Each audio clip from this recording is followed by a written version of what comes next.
அழகாபுரங்கிற கிராமத்தில் மாணிக்கன்னு ஒரு விவசாயி இருந்தார். மாணிக்கத்துக்கு விவசாயம் செய்கிறதுனா ரொம்ப பிடிக்கும். ஆனால் 3 வருடங்களாக மழை இல்லாமல் விவசாயமும் செய்ய முடியாமல் அந்த கிராமம் ரொம்ப பஞ்சத்தில் இருந்தது. அப்போது மாணிக்கம் கோபத்தோட கடவுள்கிட்ட போகிறாரு. கடவுளை பார்த்து கேட்குறாரு, ஏய் கடவுளே, உனக்கு விவசாயத்தை பற்றி என்ன தெரியும்? 3 வருடங்களாக இந்த கிராமமே மழை இல்லாமல் ரொம்ப பஞ்சத்தில் இருக்குது. இதெல்லாம் உன் கண்ணுக்கு தெரியலையா? வசமாக உன் வேலையை ஒரு விவசாயிடமே ஒப்படைத்து விடு.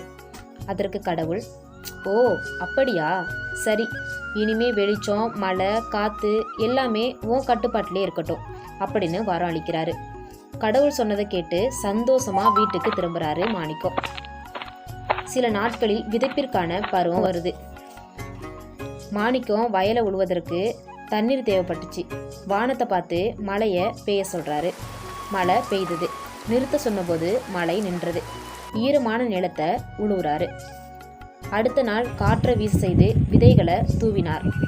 கடவுள் கொடுத்த வரத்தால காற்று, மழை, வெளிச்சம் எல்லாமே மாணிக்க சொன்னபடியே செய்தது. சில நாட்களில் வயல்வெளிலாம் பச்சை பசேலென செழிப்பாக இருந்தது. சில மாதங்களில் அறுவடை காலமும் வருது. மாணிக்கம் அவரோட வயலை அறுவடை செய்கிறாரு. அறுவடை செய்த நெற்பயிர்களை உதிர்த்து பார்க்குறாரு. அதை பார்த்த உடனே அதிர்ச்சியில் மாணிக்கம், ஐயோ என்ன, ஏன் நிலத்தில் விளைஞ்ச நெற்பயிர்கள்லாம் இப்படி இருக்கே? அடுத்தடுத்து எல்லா நெற்பயிர்களையும் உதிர்த்து பார்க்குறாரு. அதில் எதுவுமே நெற்பயிர்கள் இல்லை. சோகத்தில் வாடிய மாணிக்கம் கடவுள்கிட்ட போகிறாரு. கடவுளே, 3 வருடமாக விவசாயம் நாம இந்த வருஷமாச்சும் விவசாயம் கை கொடுக்கும்னு நம்பிதான் விவசாயம் பண்ணேன். நானும் காற்று, மழை, வெயில் எல்லாத்தையும் சரியான நேரத்தில் தான் பயன்படுத்தினேன். அதே மாதிரி செழிப்பாக தான் இருந்தது.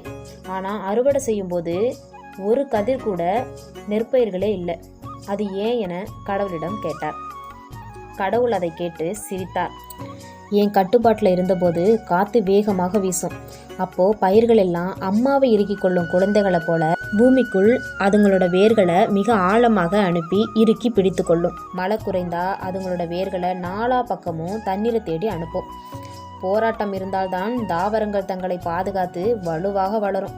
எல்லாமே அதுங்களுக்கு வசதியாக நீ அமைத்து கொடுத்ததால உன் பயிர்களுக்கு சோம்பேறித்தனம் வந்துட்டு போல. தளதளவென வளர்ந்ததை தவிர ஆரோக்கியமான தானியங்களை அவற்றால் கொடுக்க முடியவில்லையே என்றார்.